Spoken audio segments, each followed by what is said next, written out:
नमस्कार दोस्तों। आप सभी के सामने प्रस्तुत हुई हूँ एक और पौराणिक कथा लेकर के। जैसा कि आप जानते हैं, छठी मैया का त्यौहार चल रहा है, छठ पूजा चल रही है। तो आज की जो विशेषता है वो छठी मैया के ऊपर ही है। तो आपको सुनाती हूँ छठी मैया की पौराणिक कथा। राजा प्रियव्रत और रानी मालिनी दोनों बहुत ही खुशी खुशी रहते थे। परंतु राजा के घर में सभी सुख होने के साथ साथ एक बहुत बहुत ही ज़्यादा दुखद चीज़ थी कि उनको संतान प्राप्ति नहीं थी, जिसके फलस्वरूप वो बहुत दुखी रहते थे। और उस दुख के कारण वो अपना सोचते नहीं थे कि मैं क्या करूं। एक दिन वो और उनकी पत्नी दोनों ऋषि कश्यप के पास जाते हैं और उनसे कहते हैं, हे प्रभु, ऐसा क्या करूं कि मुझे भी संतान प्राप्ति हो। मेरे ही घर में संतान प्राप्ति क्यों नहीं है। मैं तो सारी नियम के साथ पूजा पाठ और सब कुछ करता हूँ, पर मुझे संतान सुख क्यों नहीं है। तब महर्षि कश्यप ने उन्हें कहा कि हे राजन, चिंता ना करें, आपके घर में भी संतान प्राप्ति होगी। मैं आपको बताता हूँ, एक यज्ञ का अनुष्ठान लें, उसके बाद आपके घर में एक संतान की प्राप्ति अवश्य होगी।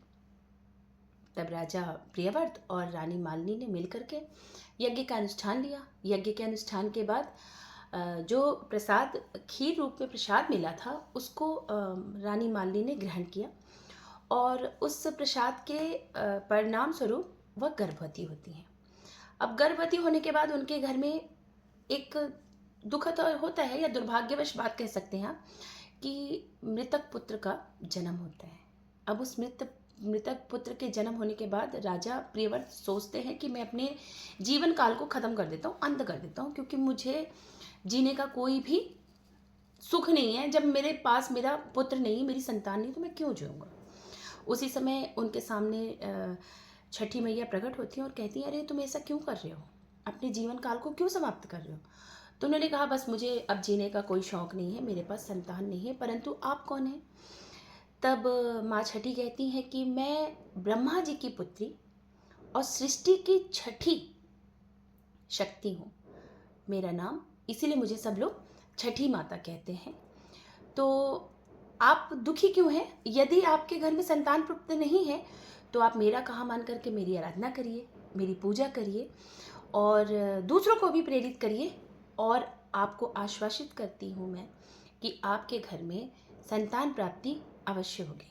तब राजा प्रियव्रत और मालिनी रानी ने दोनों ने माँ छठी का अनुष्ठान लिया और कार्तिक मास की कृष्ण पक्ष की छठी तिथि के दिन विधिवत पूजा किया और उनकी पूजा का अनुष्ठान करके माँ छठी देवी की पूजा की।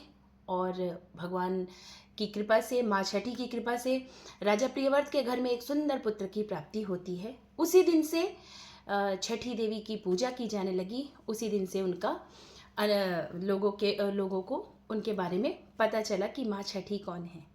तो आशा करती हूँ आप सभी को छठ माता की कहानी पसंद आई होगी। यदि आपको मेरी ये कहानी पसंद आती है तो आप सभी मेरे चैनल्स को सब्सक्राइब करें, लाइक करें, शेयर करें, कमेंट करें। धन्यवाद।